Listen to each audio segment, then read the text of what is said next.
August 1962, I made a little film with 4 unknown kids in a Liverpool cellar.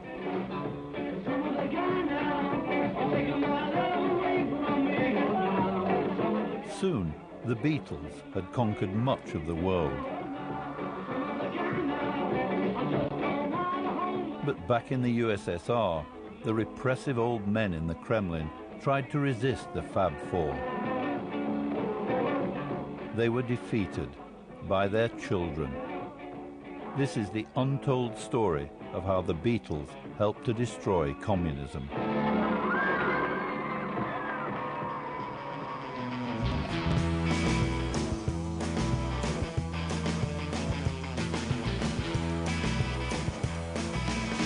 While in the West, the Beatles stepped on all the rules.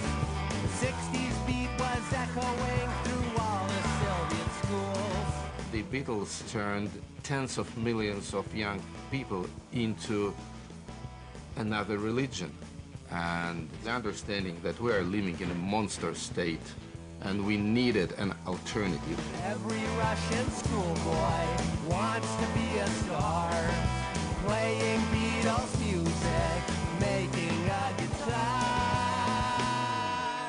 They changed everything, and they opened the whole world. It was all brought by them, by the Beatles. И спасибо Битлз, которые внесли свою посильную лепту в развал этой империи.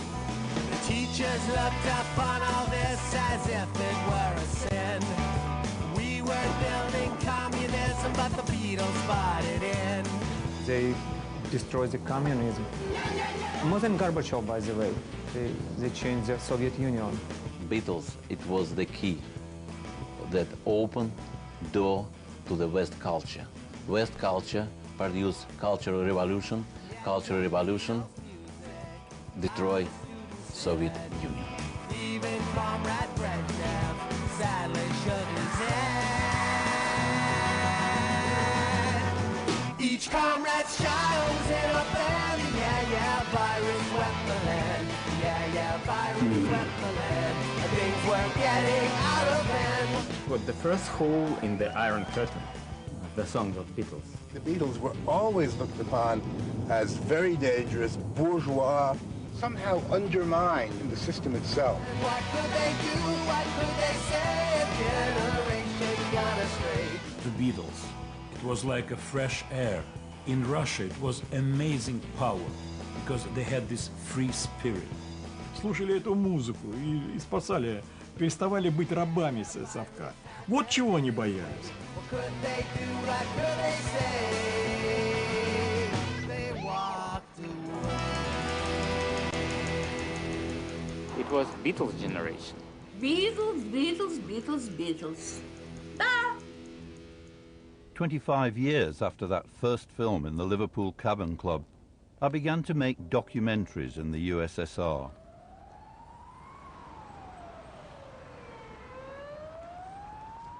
Over the years, I heard stories, incredible at first, about how the Beatles had changed the lives of millions of kids and how their music helped to destroy official culture and the communist system.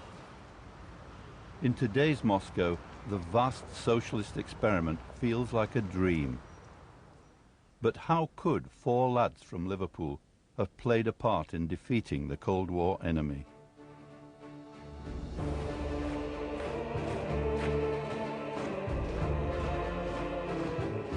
I knew the Beatles had never been able to play behind the Iron Curtain. A repressive and puritanical youth culture was strictly enforced by a state which feared what the Beatles might bring. But wherever I went, people insisted the Beatles had a more profound impact on rocking the Kremlin than the threat from the West of nuclear missiles or anti-communist crusading. In the big bad West, they've had whole huge institutions which spend tens of millions of dollars for undermining the Soviet system. And I'm sure that the impact of all those stupid Cold War institutions has been much much smaller than the impact of the Beatles. If you look at all the factors that led to the ultimate loss of belief in the system, which was its downfall, it was held together by fear and by belief. And the Beatles played a role in, first of all, overcoming the fear and in showing that the belief was actually stupid.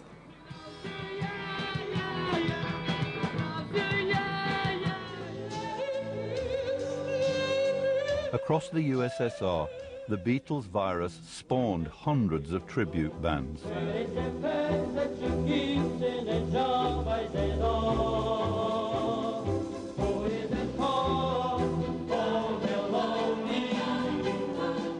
Their music was my soundtrack as I went looking for the Beatles generation to follow the story of an improbable revolution.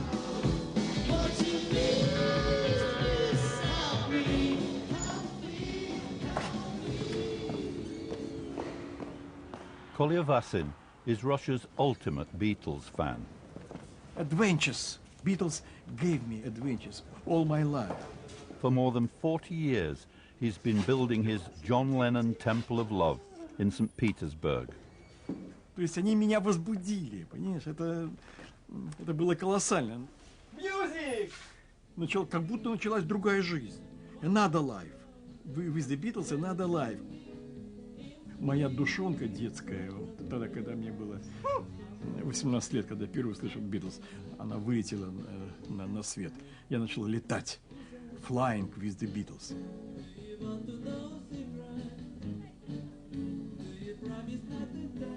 Я полюбил Битлз. Они стали моими друзьями, братьями по духу. Since 1964, when he first heard a bootleg Beatles tape, Kolya Vasin has been amassing his hoard of Beatles treasure.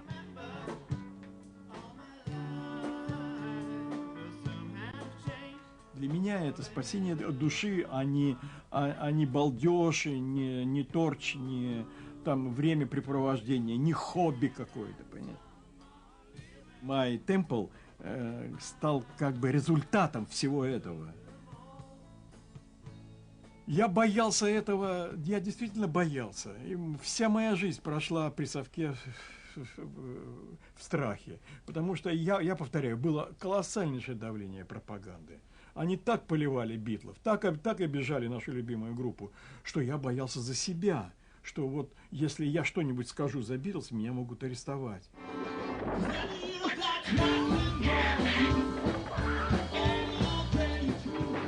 For Kolya Vasin and millions of other kids, it was never easy to be a Beatles fan in the Soviet Union. Reviled by the communist authorities as Western pollution, Beatles records were banned. Vigilantes patrolled the streets, rounding up rock and roll fans and shaving off their long hair. Police at airports kept a lookout for smuggled records.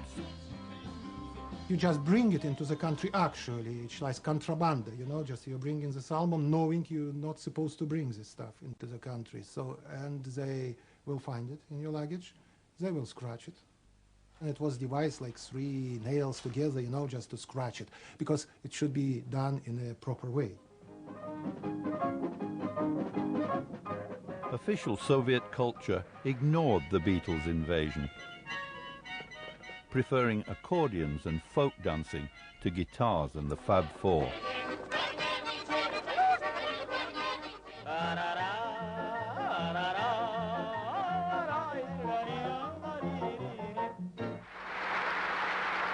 You know, being a young, radical man, I just hated all this because it was all totally square, totally uncool. All the singers had wrong